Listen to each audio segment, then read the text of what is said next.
सॼी सिंध जा दोस्त ऐं हिन पिंडाल में वेठल शहरी ॻोठाणा उस्ताद साईं मोहम्मद मूसा सां मोहबत कंदड़ उन्हनि सभिनी खे अस्सलाम वालेकुम। शाह साहब फरमायो आहे त सारी राति सुबहान जागी जिन यादि कयो, सारी राति सुबहान जागी जन यादि कयो, उनजी अब्दुल लतीफ़ चए मिटीअ लधो मान, कोड़े कन सलाम अची आसण उनजे। हाणे इन में भिटाई साहब जेको असांखे दर्स ॾिए थो उनजो इहो मक़सदु कोन्हे त तव्हां सिर्फ़ निमाज़ पढ़ो, सिर्फ़ रोज़ा रखो, सिर्फ़ इबादत कयो, पर उहो कमु कयो जंहिंसां पसी पीढ़ीअ खे रोज़ा ऐं निमाज़ूं ई पिणु चङो कमु, पर उहो को ॿियो फहम जंहिंसां पसी पीढ़ीअ खे पसण जे लाइ इलाही महिनतूं इलाही जफ़ाकशूं करणियूं पवंदियूं आहिनि। हिकिड़ी कंहिंखां मूं ॻाल्हि ॿुधी त वॾो दुनिया जो बादशाह ज़ुल्करनैन रहियो आहे, उनखे कंहिं ॿुधायो त हिकिड़ो पाणी आहे आबे हयात जेको पीअण सां सॼी ज़िंदगी माण्हू ज़िंदा रहंदो आहे। हे उन जे तलाश में निकितो, हे हलंदे हलंदे मथे वादियुनि में वियो जिते ज़मीन जे नाले ते का नालो ई कोन हो, सिर्फ़ु बर्फ़ ई बर्फ़, जबल ऐं पहाड़ हुआ।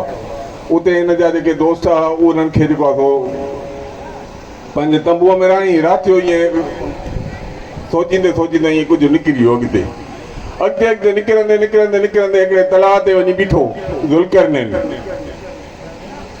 उते हिनखे हिकिड़ो माण्हू मिले थो त चई त तूं छाजे लाइ हिते आयो आहीं? चई त मां आयो आहियां आबे हयात जे तलाश में, त इहो आबे हयात मूंखे किथां मिलंदो त मां पीअंदुसि त सॼी ज़िंदगी ज़िंदा रहंदुसि। हुन ॿुधायुसि त ई आबे हयात जो इहो ई चश्मो आहे। हाणे हिते हिन जाइ ते जिन जिन पीतो आहे इहे जेके माण्हू पिया आहिनि, पिंजरनि जा हॾनि जा पिंजरा जिन में साह सिर्फ़ु आहे, पर उहे हली घुमी कोन था सघनि। असुल मक़सदु त उहो आहे त बाबा असुल मक़सदु आबे हयात इहो आहे त तूं दुनिया में वञी उहो कमु कर दुनिया में वञी जंहिंमें तूं माण्हुनि जे दिलनि में ज़िंदा रही।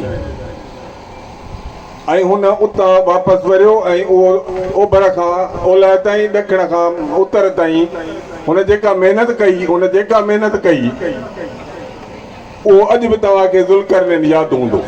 न त न को नबी हो, न को अलाए कहिड़ियुनि सदियुनि जो माण्हू हो, पर इहा ई हुनजी महिनत। त हीअ साईं मोहम्मद मूसा जी महिनत आहे। अॼु जेको असीं हिते गॾु थिया आहियूं, साईं अता साहिब वर खयो महिनत पियो करे, साईं मोहम्मद उमर बि हुनजी जेको आहे महिमाननि जी आदर भाउ पियो करे, साईं रसूल बि ख़लीफ़ो बि जेको आहे सो महिमाननि जे लाइ हिते वेठो आहे। त इहा साईं मोहम्मद मूसा जी पंहिंजी महिनत आहे, जंहिंजे करे अॼु असां हिते सभु गॾु थिया आहियूं। इहे महिनतूं जेके हूंदियूं आहिनि, भुटो साहिब माण्हुनि जे दिलनि में ज़िंदा आहे, मोहतरमा माण्हुनि जे दिलनि में ज़िंदा आहे। नबी पाक सल्लल्लाहु अलैहि वसल्लम कई नबी आया, पर हू असांजे ईअं महसूसु कयूं था त असां वटि मौजूदु आहे। त इहा सॼी जफ़ाकशी, इहा सॼी महिनत अलाह साईं उन जी कंहिंजी बि कोन विञाईंदो आहे। त साईं मोहम्मद मूसा लिगारी हिकिड़ो दिलेर माण्हू हो ऐं हिकिड़ो जफ़ाकश माण्हू हो। थोरे टाइम में असांखे त महसूसु कोन पियो थियो त साईं एतिरी उमिरि जो बि थी वियो आहे। मुंहिंजी हुन सां जेका मुहबत रही, मुंहिंजी इलाही वेझड़ा बि रही। मां सिंध ते रहियुसि तॾहिं मूंसां उहो वरी डिवीज़न जो सदर थियो त तॾहिं बि असां गॾु हुआसीं। उन खां पोइ जॾहिं बि मूं ॾे फ़ोन कंदो न, मूंखां पोइ पुछंदो अहवाल, पहिरीं पुछंदो त भाइटिया कीअं आहिनि, माना मुंहिंजे औलाद जो पुछंदो। अलाह साईं हुनखे जन्नत में जाइ ॾींदो। असां बि उनजे औलाद जे लाइ दुआगो आहियूं त अलाह साईं हुननि खे अजुर ॾींदो। ऐं साईं मोहम्मद मूसा जो जेको मशीन आहे, उहो कंहिं किताब में मूं पढ़ियो त पुट 3 क़िस्मनि जा थींदा आहिनि, हिकिड़ा पपूत, हिकिड़ा कपूत ऐं हिकिड़ा सपूत। कपूत पुट जेको हूंदो आहे उहो पीउ जी जेका मिल्कियत मिलंदो आहे ख़तमु, ऐं पपूत पुट जेको हूंदो आहे उहो जेका पीउ जी मिल्कियत रखियत उहा बहाल रखंदो आहे ओतिरी जो ओतिरी। पर सपूत जेको हूंदो आहे उनखे ॿीण टीण चोण पंजूण ते वधाए छॾींदो आहे।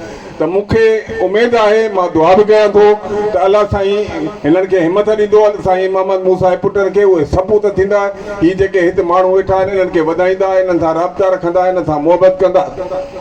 जेकॾहिं मुहबत कंदा त साईं मोहम्मद मूसा उन्हनि माण्हुनि जे दिलि में ज़िंदह हूंदो। ऐं इहा ई इंसान जी जेका हूंदी आहे ज़िंदगीअ में त उनजो औलाद सालियो थिए। असां दुआ घुरूं आहियूं साईं मोहम्मद मूसा जा, पाण जन्नत में हूंदो, महबूब मुस्तफ़ा सल्लल्लाहु अलैहि वसल्लम जे छांव में हूंदो। ऐं संदसि जेको औलाद आहे हिननि सभिनी, असां बि हुननि जा जेको आहे सो माना पीरनि वांगुरु ई पंहिंजी हुनजी कंदासीं सपोर्ट।